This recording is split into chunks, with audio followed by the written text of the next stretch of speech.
So I'll talk about, in a quick 7 to 10 minutes, I'll talk about something called predictive analytics. And in this space around AI or cognitive, nomenclature is very interesting. So predictive analytics is a thing, but it was also an offering that we had, which has since morphed into something called Watson machine learning. So as you evaluate the space and consider capabilities, it's very interesting to see how fast the technology develops and how organizations brand that capability.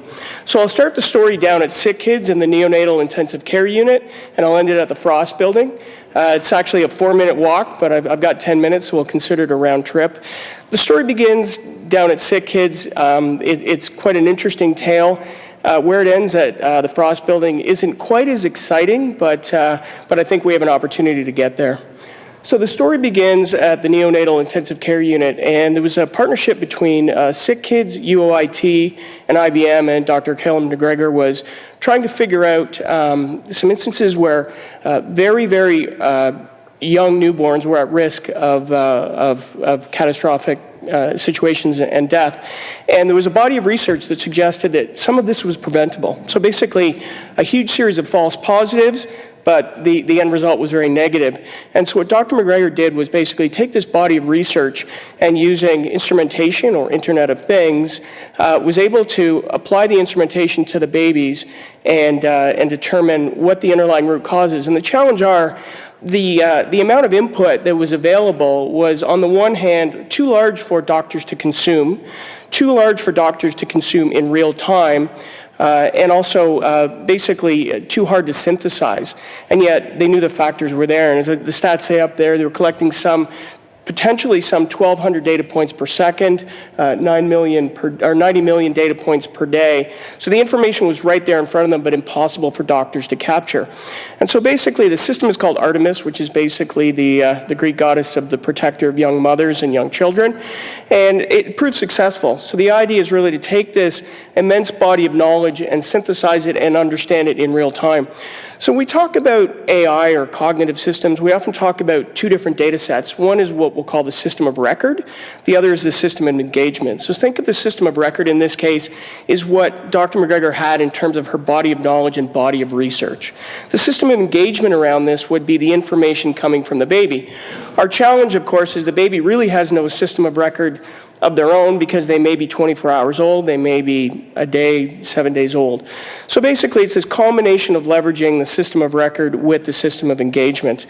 And when we talk about this use case, there is machine learning behind it, but I thought it also bridge into AI and machine learning as well, because stats say the average doctor would have to read roughly 160 hours a week to stay current with research in a given field. So when you consider Dr. McGregor's challenge, it's how do you consume that much information on a body of knowledge, even in one specific domain area?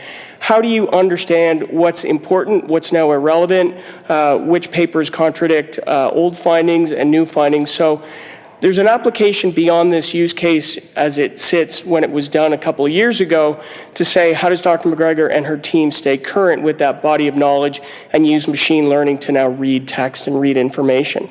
So the idea here, and we're here to talk about policy, so then the policy becomes, now that we have this new capability and new information, how do we set the policy around monitoring these babies in this new construct?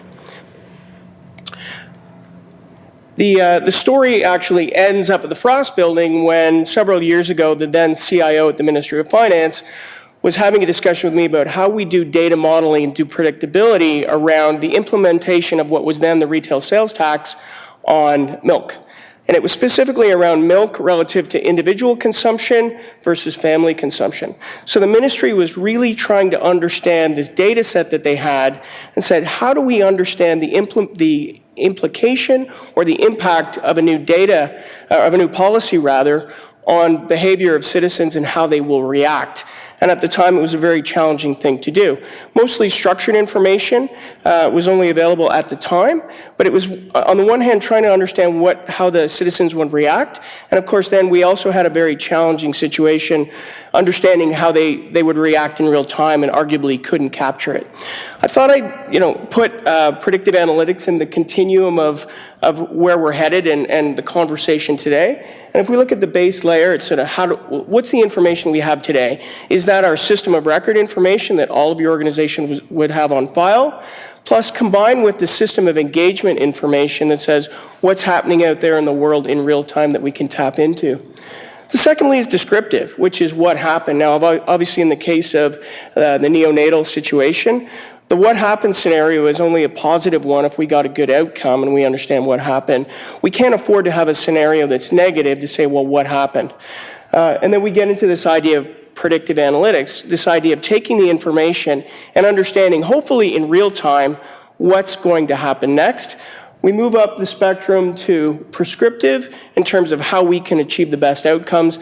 And then finally, this layer of what we deem to be cognitive or artificial intelligence in terms of the best sources of, or the best course of action, and really leveraging all the information, leveraging both machine learning, human capability, the system of record, the system of engagement, and also the concept around unstructured information. Because in the story of the neonatal intensive care unit and in the Ministry of Finance, both of those examples are really around structured information, at least in terms of computer processing. Now, the good news is the sensors on the babies were mostly structured information that the computers could understand. There was lots of stats around the Ministry of Finance in terms of hard stats and at least historical statistics on consumer behavior. But what was missing at the time were machines that could understand the written language. And we touched on that earlier in the previous sessions. But now we have the capability to, on the one hand, make sense of that, the volumes and volumes of articles that Dr. McGregor may have to read, as well as the information that can be buried in historical reports on consumer behavior around consumption of milk or other products relative to taxation. Plus, we have a system of engagement that can handle unstructured information. So if we move on to sort of that construct of where the information comes from, we talked about the system of record. So we've got systems of data that we possess today that are behind your firewall, information that you have today. Some of it is very historical and very structured, and you've had it for a long, long time. Others is information that's coming online as we speak. And then we've got data outside the firewall and data that's coming. So if we think about the milk example, we think about reaching beyond the firewall of the government to say, well, what is happening out there in social media or in consumer behavior? What information is being collected that we can take advantage of to understand consumer behavior relative to this tax policy that we implemented?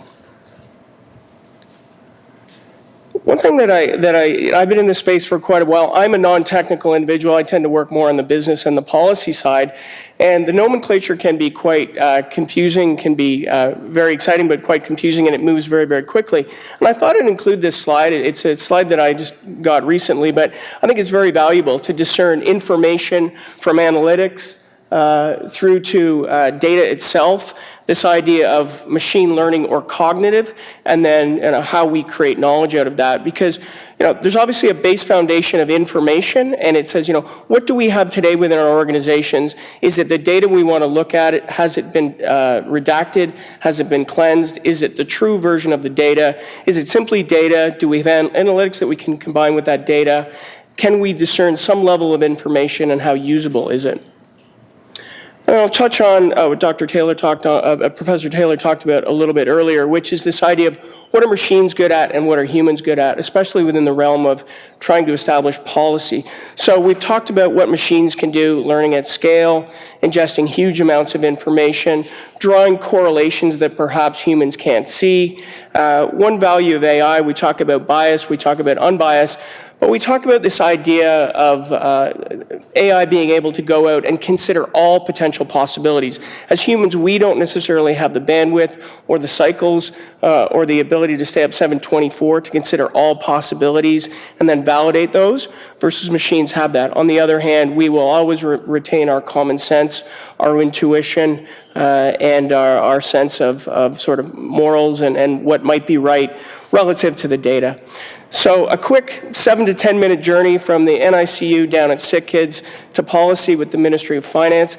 And I think there is huge opportunity because that question was posed some time ago.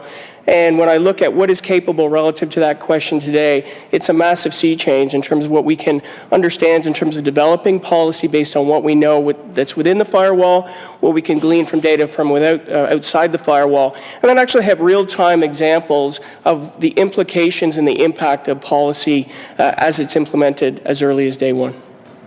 Thank you.